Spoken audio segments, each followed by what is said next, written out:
सुभाष चंद्र बोस भारत के स्वतंत्रता संग्राम के अग्रणी तथा सबसे बड़े नेता थे।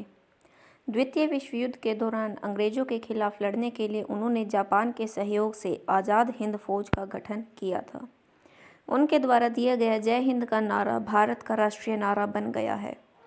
तुम मुझे खून दो मैं तुम्हें आज़ादी दूंगा का नारा भी उनका साथ था, जो उस समय अत्यधिक प्रचलन में आया। भारतवासियों ने नेताजी के नाम से संबोधित करते हैं। सुभाष चंद्र बोस का जन्म 23 जनवरी 1897 कटक, बंगाल प्रेसिडेंसी का ओडिशा डिवीज़न में हुआ था। राष्ट्रीयता भारतीय थी। सुभाष चंद्र बोस की शिक्षा BA ऑनर्स थी और उन्होंने ये शिक्षा प्राप्त की थी कलकत्ता विश्वविद्यालय से।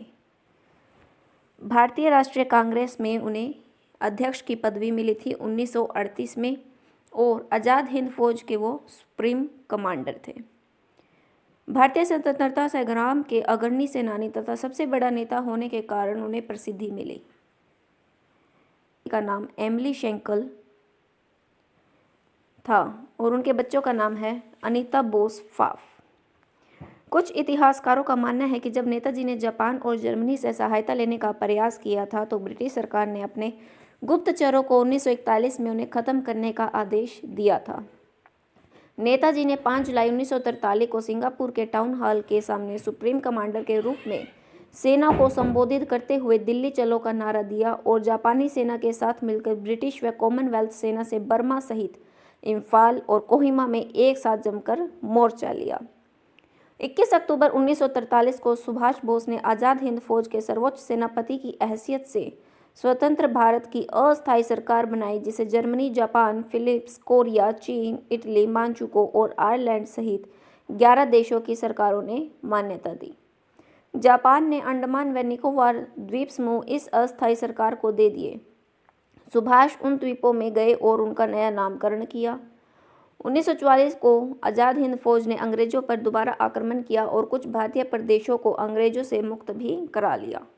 कोहिमा का युद्ध 4 अप्रैल 1944 से लेकर 22 जून 1944 तक लड़ा गया एक भयंकर युद्ध था। इस युद्ध में जापानी सेना को पीछे हटना पड़ा था और यही एक महत्वपूर्ण मोड़ सिद्ध हुआ। 6 जुलाई 1944 को उन्होंने रंगून रेडियो स्टेशन से महात्मा गांधी के नाम एक प्रसारण जारी किया, जिसमें उन्होंने इस निर्णायक युद्ध में विजय के लिए उनका आशीर्वाद और शुभकामनाएं मांगी। नेताजी की मृत्यु को लेकर आज भी विवाद है। जहां जापान में प्रतिवर्ष 18 अगस्त को उनका शहीद दिवस धूमधाम से मनाया जाता है, वहीं भारत में रहने वाले उनके परिवार के लोगों का आज भी यह मानना है कि सुभाष की मौत 1945 में नहीं हुई। वे उसके बाद रूस में नज़रबंद थे। यदि ऐसा नहीं है तो भारत सरकार ने उनकी मृत्यु से संबंधित दस्तावेज अब तक सार्वजनिक क्यों नहीं किए। 16 जनवरी 2014 को कलकत्ता उच्च न्यायालय ने नेताजी के लापता होने के रहस्य से जुड़े खुफिया दस्तावेजों को सार्वजनिक करने की मांग वाली जनहित याचिका पर सुनवाई के लिए विशेष पीठ के गठन का आदेश दिया है। आज़ाद हिंद सरकार के 75 वर्ष पूर्ण होने पर इतिहास में पहली बार वर्ष 2018 में भारत के प्रधानमंत्री नरेंद्र मोदी ने लाल किले पर तिरंगा फहराया। 23 जनवरी 2021 को नेताजी की 125वीं जयंती है, जिसे भारत सरकार ने पराक्रम दिवस के रूप में मनाने का निर्णय लिया है। नेताजी सुभाष चंद्र का बोस 23 जनवरी सन 1897 को ओडिशा के कटक शहर में हुआ था।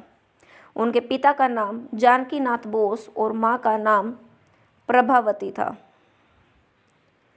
जानकी नाथ बोस कटक शहर के मशहूर वकील थे। पहले वे सरकारी वकील थे, मगर बाद में उन्होंने निजी प्रैक्टिस शुरू कर दी थी। सरकार ने उन्हें राय बहादुर का खिताब भी दिया था। प्रभावती देवी के पिता का नाम गंगा नारायण दत्त था। दत्त परिवार को कोलकाता का एक कुलीन परिवार माना जाता है। प्रभावती और जानकीनाथ बोस की कुल मिलकर 14 संतानें थीं, जिसमें 6 बेटियां और 8 बेटे थे। सुभाष उनकी 9वीं संतान और 5वें बेटे थे।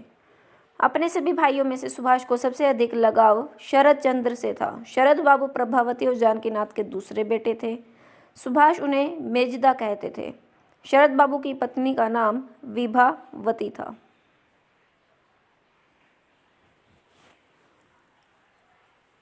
ये सुभाष चंद्र बोस के पूरे परिवार की तस्वीर है।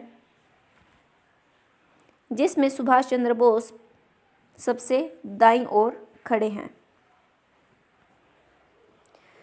कोलकाता के स्वतंत्रता सेनानी देशबंधु चिरंतन दास के कार्य से प्रेरित होकर सुभाष चंद्र दास बाबू के साथ काम करना चाहते थे और इंग्लैंड से उन्होंने दास बाबू को खत लिखकर उनके साथ काम करने की इच्छा भी प्रकट की।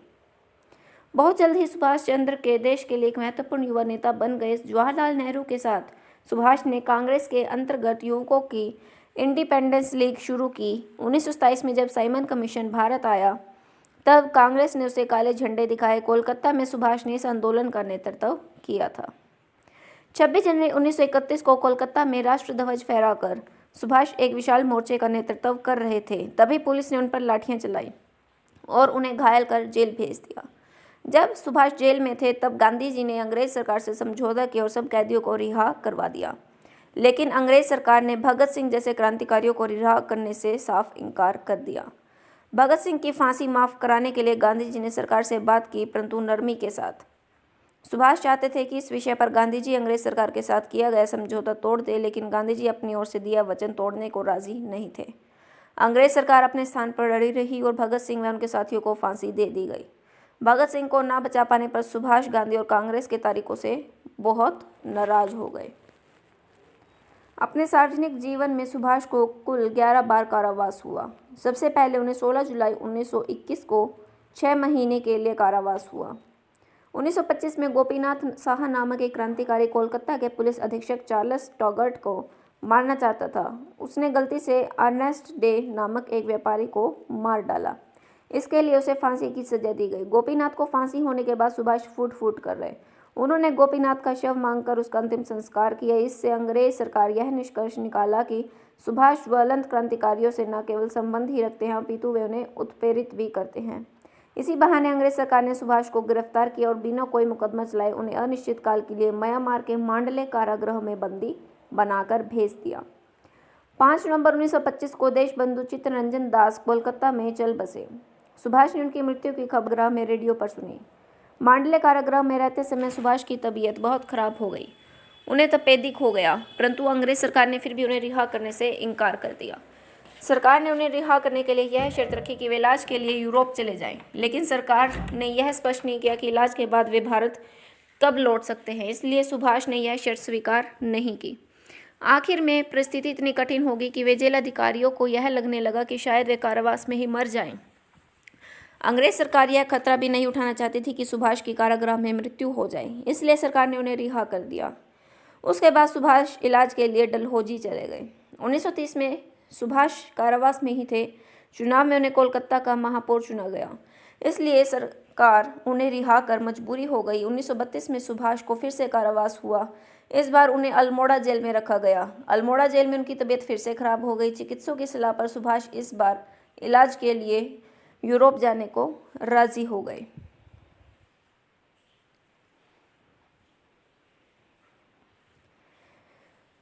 द्वितीय विश्व युद्ध में जापान की हार के बाद नेताजी को नया रास्ता ढूंढना जरूरी था। उन्होंने रूस से सहायता मांगने का निश्चय किया था। 18 अगस्त 1945 को नेताजी हवाई जहाज से मंचूरिया की तरफ जा रहे थे। इस सफर के दौरान वे लापता हो गए। इस दिन के बाद वे कभी भी किसी को दिखाई नहीं दिए। 23 अगस्त 1945 को टोक्यो रेडियो ने बताया कि सैगोन में नेताजी एक बड़े बम वर्षक विमान से आ रहे थे कि 18 अगस्त को ताइहोकू हवाई अड्डे के पास उनका विमान दुर्घटनाग्रस्त हो गया। विमान में उनके साथ सवार जापानी जनरल शोदई, पायलट तथा अन्य लोग मारे गए। नेताजी गंभीर रूप से जल गए थे। उन्हें ताइहोकू सैनिक अस्पताल ले जाया गया, जहां उन्होंने दम तोड़ दिया। कर्नल हबीबुर रहमान के अनुसार उनका अंतिम संस्कार ताइहोकू में ही कर दिया गया। सितंबर के मध्य में उनकी अस्थियां संचित करके जापान की राजधानी टोक्यो के रंकोजी मंदिर में रख दी गई। भारतीय राष्ट्रीय अभिलेखागार से प्राप्त दस्तावेज के अनुसार नेताजी की मृत्यु 18 अगस्त 1945 को ताइहोकू के सैनिक अस्पताल में रात्रि को हो गई थी। सेनापति के स्वतंत्रता के पश्चात भारत सरकार ने इस घटना की जांच कराने के लिए 1956 और 77 में 2 बार आयोग नियुक्त किए। दोनों बार यह नतीजा निकला कि नेताजी इस विमान दुर्घटना में मारे गए। 1999 में मनोज कुमार मुखर्जी के नेतृत्व में तीसरा आयोग बना। 2005 में ताइवान सरकार ने मुखर्जी आयोग को बता दिया कि 1945 में ताइवान की भूमि पर कोई हवाई जहाज दुर्घटनाग्रस्त हुआ ही नहीं था। 2005 में मुखर्जी आयोग ने भारत सरकार को अपनी रिपोर्ट पेश की, जिसमें उन्होंने कहा कि नेताजी की मृत्यु उस विमान दुर्घटना में होने का कोई सबूत नहीं है। लेकिन भारत सरकार ने मुखर्जी आयोग की रिपोर्ट को अस्वीकार कर दिया। 18 अगस्त 1945 के दिन नेताजी कहाँ लापता हो गए और उन्हें आगे क्या हुआ, यह भारतीय इतिहास का सबसे बड़ा अनुत्तरित रहस्य बन गया है। देश के अलग अलग हिस्सों में आज भी नेताजी को देखने और मिलने का दावा करने वाले लोगों की कमी नहीं है। फैजाबाद के गुमनामी बाबा से लेकर छत्तीसगढ़ राज्य में जिला रायगढ़ तक के नेताजी के होने को लेकर कई दावे पेश किए गए हैं, लेकिन इन सभी की प्रामाणिकता संदिग्ध है। छत्तीसगढ़ में तो सुभाष चंद्र बोस के होने का मामला राज्य सरकार तक गया, परंतु राज्य सरकार ने इसे हस्तक्षेप के योग्य न मानते हुए मामले की फाइल बंद कर दी। जय हिंद,